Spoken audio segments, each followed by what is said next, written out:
Ceci n'est pas un conseil d'investissement et cette capsule vous est présentée par Héritage et la Minute Finance.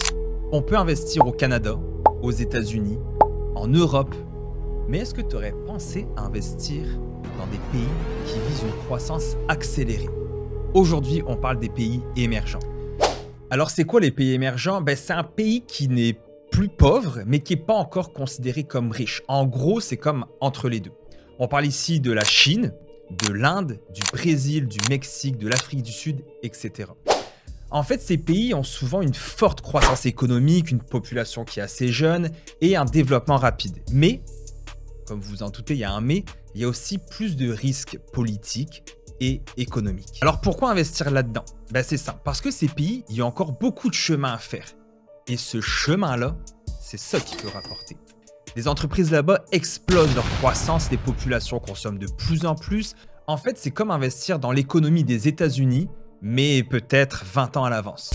Le plus simple pour investir dans les pays émergents, c'est de le faire avec des FNB. Un FNB, c'est quoi? C'est un fonds négocié en bourse. Donc, c'est un fonds qui va englober plusieurs pays émergents et plusieurs entreprises de ces pays émergents. Aujourd'hui, je vous parle du plus populaire qui s'appelle XEC.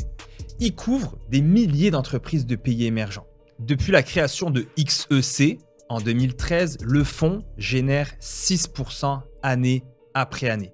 Par contre, dans la dernière année, le fonds a fait 13,70%. Donc, on s'attend à une croissance. Est-ce que c'est en ce moment l'explosion des pays émergents? Outre ça, le fonds génère des dividendes, environ 2,3% de dividendes. C'est-à-dire, si vous aviez 100 000 $ investis dans XEC, dans les pays émergents, eh bien, vous feriez 2 300 $ de dividendes annuellement. Les frais de gestion sont assez bas, on parle de 0,28% de frais, ce qui est assez bas quand on compare avec des frais de gestion de 1,5 ou 2%. Ce qui est surprenant, c'est qu'environ 25% du fonds, ce sont des compagnies technologiques, 20% du fonds, ce sont des compagnies financières, et environ 12%, c'est des biens de consommation discrétionnaires.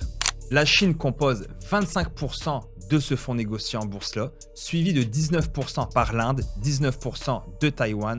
On a la Corée du Sud avec 11% et le Brésil avec à peu près 5%. Comme vous l'avez entendu, c'est impossible de parler des pays émergents sans parler de la Chine, qui compose 25% des pays émergents. La Chine veut atteindre 5% de croissance du PIB. Alors, c'est énorme versus le Canada ou les États-Unis qui visent 2 à 3% du PIB. PIB, c'est quoi? C'est le produit intérieur brut. En fait, c'est la valeur totale de tout ce qu'un pays produit en biens et services.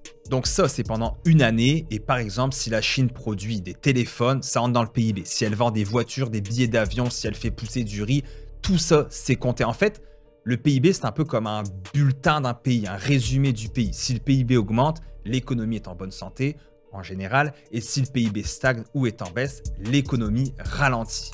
La population actuelle de la Chine est d'environ 1,41 milliard, mais elle est en déclin depuis 2022 et ils s'attendent à ce que la population baissera à 1,3 milliard d'ici 2035. Alors ça peut paraître intéressant, mais tout n'est pas si rose que ça. La population vieillit vite et il y a de moins en moins de jeunes. Les fonds de pension, ils pourraient manquer d'argent d'ici 2035. Les problèmes, c'est que le taux de natalité y est au plus bas, l'âge de la retraite y est très jeune, on parle d'à peu près 60 ans, et l'incitation pour les jeunes à avoir des enfants est très faible également. L'immobilier est dans le trouble, on a vu avec des géants comme Evergrande qui sont en faillite. Et en plus, on ne se le cachera pas, il y a toujours des tensions avec Taïwan, les États-Unis, les droits humains. Bref, la Chine, c'est un gros joueur, mais investir en Chine, il y a des risques. Ce qui est intéressant, c'est qu'il y a une transformation de la Chine. Avant, c'était, on va le dire, l'usine du monde. Elle fabriquait tout, les téléphones, les meubles, les vêtements, et elle exportait tout partout, aux États-Unis, au Canada, en Europe. Aujourd'hui, la Chine a changé un petit peu. Elle veut devenir une économie qui tourne grâce à sa propre population. Par exemple, la consommation des ménages, ça représente 39% du PIB.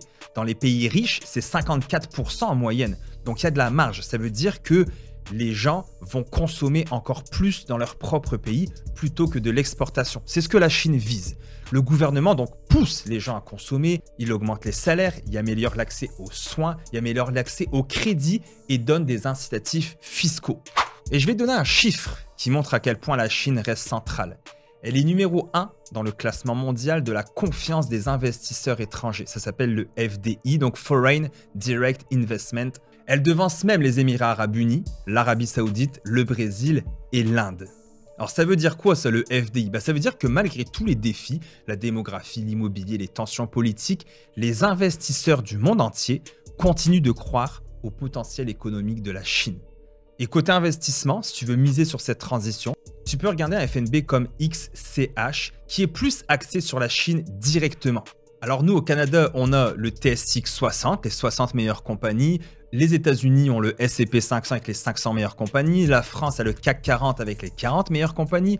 En Chine, ils ont le China 50, donc les 50 meilleures compagnies en Chine. Et tu peux acheter cet indice-là, en fait, le fonds qui recopie l'indice qui s'appelle donc XCH. Alors XCH a été créé en 2010. Au niveau des rendements depuis sa création, on tourne dans les 3%. C'est pas fameux. Par contre, quelque chose à prendre en considération, c'est que dans la dernière année, on est à plus de 40%.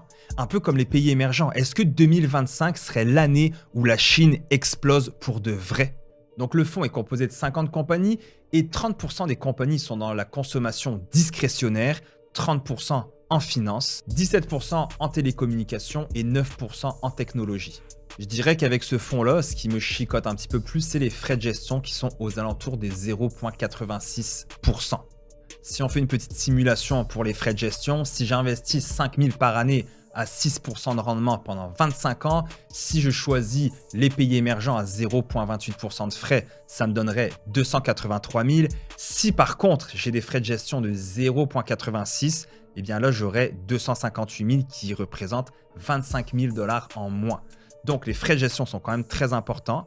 Après, est-ce qu'on peut aller directement dans les pays émergents? Est-ce qu'on veut seulement viser la Chine? C'est à vous de savoir. Laissez-moi savoir en commentaire ce que vous en pensez. On se retrouve la prochaine fois pour une autre analyse d'un FNB ou d'une action. N'oubliez pas de vous abonner. On se revoit très bientôt.